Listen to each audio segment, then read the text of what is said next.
The last time I talked about It's Always Sunny in Philadelphia, I explored the subtle and not so subtle meaning behind Charlie's musical The Nightman Cometh, and if you haven't seen that video, you should totally check it out. But ever since, you guys have pestered me to talk about Dennis Reynolds. Many popular fan theories believe that Dennis, the arrogant, obsessive, narcissistic, self-declared golden god, is actually a serial killer. And it's all because of the show's major emphasis on the implication. Embedded within the humour and dialogue are again many subtle and not so subtle references that link Dennis to some sadistic and unorthodox fantasies that we're going to explore in this video. But listen, you would consider me a pretty methodical person, wouldn't you? Oh yeah, like a serial killer. Serial killer, I like that. And since this is a theory, we're going to start by reaching as far as humanly possible to the FBI's methodology of criminal profiling. Now firstly, let me clarify, we are dwelling in the black gallows humour of It's Always Sunny in Philadelphia. The show makes many references to murder, rape, incest, cannibalism, necrophilia, and the list of taboo subject matters goes on and on. So just remember, this is the insensitive nature of its humour, so if you don't like it or can't take the joke, stop watching now because you aren't going to like where this is going. Okay, cool, got that? Right, back to the video. Criminal profiling is an investigative method of analysis to establish identifiable characteristics within crimes and criminal behavior to use as a means of prevention. In the FBI guidelines, serial killers fall under one of two, but arguably three forms of conduct: disorganized, organized, and mixed. Disorganized is uncontrolled, spontaneous, and involves very little planning, with the killer not considering their actions and rarely making much of an effort to hide evidence or the victim's body. These kinds of killers are considered to have poor social skills, lack intelligence, or are mentally unstable, usually struggling to maintain relationships and are ultimately isolated from the rest of society. But where I want to turn your attention to is the disturbing world of the organized killer, one that is in control and has meticulously planned their operation. Victims are usually specifically based on variables such as gender, lifestyle, or ethnicity. Organized killers tend to overpower their victims, choose isolated or unpopulated locations, and come prepared with their necessary equipment. Tools! Tools! Duct tape, zip ties, and gloves! I have to have my tools! They might even be intelligent, take trophies from the crime scene, and usually keep up to date with the news coverage regarding their crimes. Some even appear non-threatening and manipulate their victims, with many being socially competent, self-aware, but driven by frustration, depression, or some sort of anxiety or agenda. Think of this as John Wayne Gacy, Charles Manson, the Zodiac, or this guy. This is Ted Bundy. Bundy is considered one of America's most notorious serial killers, executed for confessing to killing at least 30 young women and girls during the 1970s, yet the actual body count is undetermined.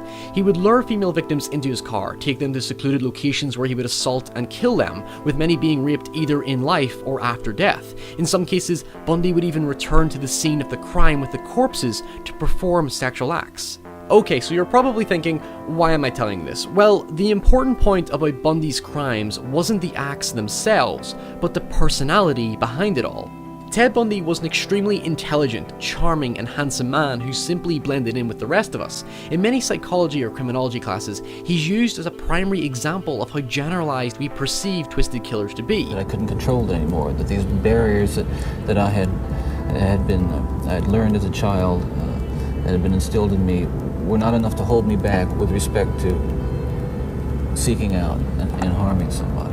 How could a man of such well-spoken sophistication, likability, elegance, and groomed appearance commit such sick and sadistic acts of murder, rape, and necrophilia? I mean, you'd assume that would be the work of Ed Gein. Well, that charisma that he carried was his most invaluable tool. He could manipulate many girls into falling for him because of how charming and attractive he was. A bit like Dennis Reynolds. But, I don't want to waste any more time here, so... No man left behind! God damn it, Mac!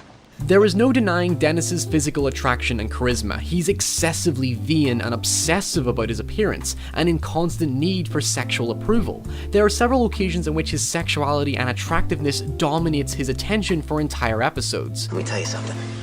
I haven't even begun to peak.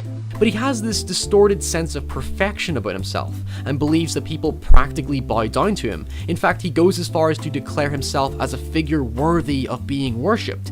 Yet, disturbingly, he emits intense aggression when people question him or he doesn't get his way. I swear you would be of more use to me if I skinned you and turned your skin into a lampshade. He constantly wants to be in control, even getting people to sign contracts so that his dominance is objective and physically unquestionable. Why do you always want people to sign creepy documents? Well, Frank, once something's in writing, that means it's set in stone. Then no one can do anything to stop me. He's smart and cunning. In fact, his minor in psychology makes him assume that he's qualified enough to psychoanalyze the gang and even control their lifestyle, such as the size pills he gives Mac purely because of how disgusted he is by fat people. At his core, Dennis is emotionally manipulative, whether it be as simple as using an onion to make him cry or even devising his own system of seduction. There is no denying that everything I just mentioned fits the profile of a deranged, organized sociopath. You like it? Yet, his obsession with lust drives the dysfunctional heart behind his character. He tapes every sexual encounter he has, but ultimately his relationships are shallow and based on a lack of empathy. In fact, he relies on sexual dependence. He's hypersexual, constantly driven by sexual urges, and possibly suffers from erotomania, which is the delusion that he's convinced someone's in love with him, usually by perceiving himself within a higher status and thus assumes those of an inferior status must desire him. In fact, erotomania can fall into the category of those suffering from schizophrenia or bipolar disorder, but I'm not a psychiatrist, so I'm going to steer clear from that. Instead, I want to turn your attention back to Ted Bundy. Bundy's pathology was debated by many theorists, but many contemporary psychiatrists believe that he suffered from a narcissistic personality disorder, which sees an individual have a dramatically inflated sense of self-importance, a need for admiration, a lack of empathy towards others, and the individual is said to mask their low self-esteem with supreme confidence, a bit like Dennis Reynolds. Just a couple of people who totally got off, bro. If you haven't made the connection by now, I'm comparing Dennis to Ted Bundy. In fact, the show isn't unaware of its references to real-life serial killers and psychology. For example, Ted Bundy decapitated several victims and kept their heads in his apartment as a souvenir of the event. In the ironically titled episode Mac is a Serial Killer, the gang finds severed heads in the real killer's fridge. And then in Charlie McDennis 2, Dennis's sculpture of preserving love is misconstrued as a head in a box. This is not a woman's head in a box, you sick freak. This is a woman's head in a freezer. Earlier in the Mac is a Serial Killer episode, when Dee and Dennis plot to hypothetically kill the waitress, Dennis is disappointed by the realization that they weren't actually going to kill her, and then remarks on the good work of John Wayne Gacy, the organized killer clown who raped and murdered boys in the 1970s. But the most startling reference is that on several occasions, he threatens to skin characters alive, and then posing as Brian Lefebvre, he seeks the sexual thrill of wearing another man's skin. You're not Brian Lefebvre. I'm not one. These instances relate to the mentally unstable and inept killer Ed Gein, one of the most disturbing accounts of murder in American history, who subsequently went on to inspire the creations of Buffalo Bill and Leatherface. Yet if we take all these references and connect them to Dennis's behaviour, the idea of him being a serial killer adds up. He's obsessed by his need for control and doesn't have any real empathy or feelings. In fact, it isn't until he sees his mother's corpse does it trigger him to cry, but his constant force of manipulation drives his abnormal tendencies. You're not gonna get away with this. Oh yeah, I will. I'll get away with it. For example, he threatens to sleep with the waitress in a bid to get Charlie to do what he wants. He even subtly seduces a drunken Charlie to follow him to bed for different reasons. He suggests to the lawyer about frame banging his wife to keep her quiet, which is basically rape. And then there's the Dennis system, which solidifies his meticulous planning on how he seduces women. That, my friends, is the key to winning any girl's heart.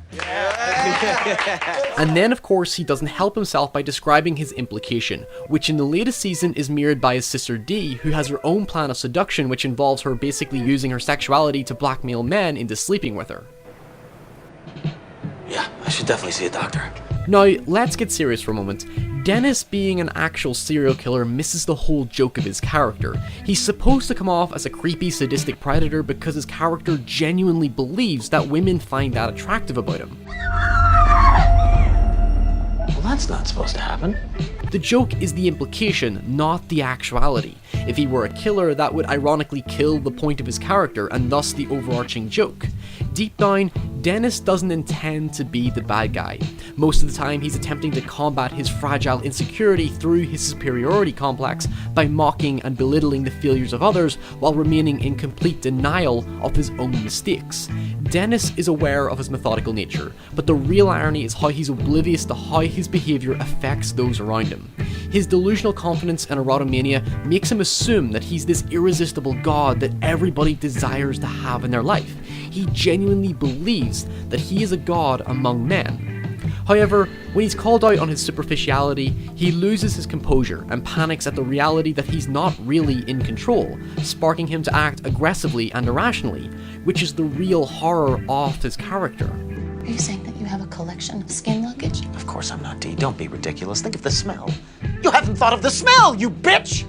He doesn't quite tip over the edge just yet, but while this is all just harmless fun, just remember. If the girl said no, then the answer obviously is no. No, But the thing right. is she's not gonna say no. She would never say no because of the implication.